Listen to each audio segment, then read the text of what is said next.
এখানে কিছু মেট্রিক পদ্ধতি এবং ব্রিটিশ পদ্ধতির কিছু হিসাব দেখছো। 10 মিলিমিটার সমান 1 সেন্টিমিটার, 10 সেন্টিমিটার সমান 1 ডেসিমিটার। এই হিসাবগুলো যদি আমরা নাম মুখস্থ করে হয়ে যাই এবং এই বইয়ের যত হিসাবগুলো আছে সব যদি আমরা 2 মিনিট একটু আমার এই ভিডিওটা দেখবো, তাহলে তোমাদের সমস্ত হয়ে যাবে এবং এর ভিতর থেকে অনেকগুলো টিকের সমাধান সহজে হয়ে যাবে। দেখি আমরা এই ছন্দটা দেখি, এই ছন্দটা দেখলে আমরা সমাধান পেয়ে যাবো। প্রথমে এই অঙ্ক যার আগে তুমি বলতে পারো যে এইটা কোথায় পেলেন, এটা তো নাই।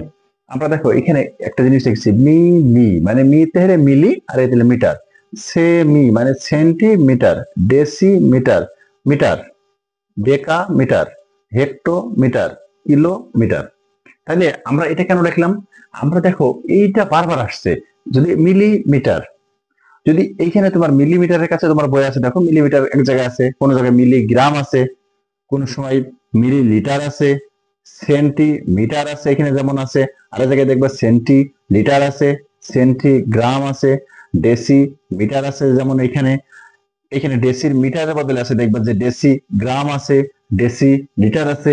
তাহলে এই যে ছন্দ আকার গলে গলা দিয়ে আছে, তাহলে এই একাধিক দিক এবং বারবার যেগুলো সমস্যা হয় অধিকাংশ ছাত্রছাত্রীদের কাছে এটাই সমস্যা হয়। তাহলে আমরা এখানে একটা ছন্দ আকারে যদি মনে রাখি, দেখো মিলি সেমি ডেসিমিটার, মিলি সেমি ডেসিমিটার, ডেকা হেক্টো কিলোমিটার, মিলি সেমি ডেসিমিটার, ডেকা হেক্টো কিলোমিটার।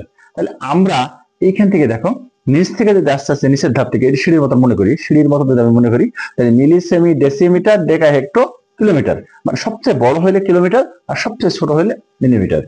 মিলিমিটার থেকে যদি আমার সেন্টিমিটারে যেতে হয়, নিচ থেকে যদি আমি উপরে উঠি, তাহলে সবসময় কি করতে হবে? 10 দিয়ে ভাগ করতে হবে। একটা ধাপ উঠতে হলে 10 দিয়ে ভাগ করতে হবে। এই মিলিমিটার যদি ডেসিমিটারে যাই, তাহলে 100 দিয়ে, মানে প্রত্যেকটা ধাপের জন্য একটা করে শূন্য, প্রত্যেকটা ধাপের জন্য একটা করে শূন্য যুক্ত হবে। তাহলে মিলিমিটারকে যদি আমি সেন্টিমিটার করি, মিলিমিটারকে যদি আমি সেন্টিমিটার করি, ধরো তোমার আছে 10 মিলিমিটার, তাহলে ভাগ হবে এক ধাপ উপরে, তার মানে 10 দিয়ে ভাগ হবে।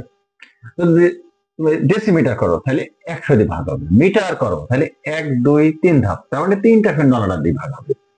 ডেকামিটার করো, মিলিমিটারকে তুমি ডেকামিটার করো, তাহলে 1 2 3 4, চারটা শূন্য জিনিস দিয়ে ভাগ হবে। এভাবে আমরা যদি করি, দেখো এই অধ্যায়ের অধিকাংশ ঠিক এই মিলিমিটার, সেন্টিমিটার, ডেকামিটার এভাবে আছে। আর উপর থেকে যদি আমি নিচে নামি, তাহলে গুণ করতে করতে নামবো। দেখো কিলোমিটারকে যদি আমি হেক্টোমিটার করি, তাহলে 10 দিয়ে গুণ করবো। বললো যে 10 কিলোমিটার কে হেক্টোমিটার করো, তাহলে 10 কে আর আমি কত দিয়ে গুণ করবো? 10 দিয়ে গুণ করবো।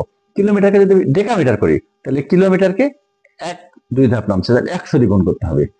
ধরো 7 কিলোমিটার আছে, ডেকামিটার করবো, তাহলে 7 গণিত 100।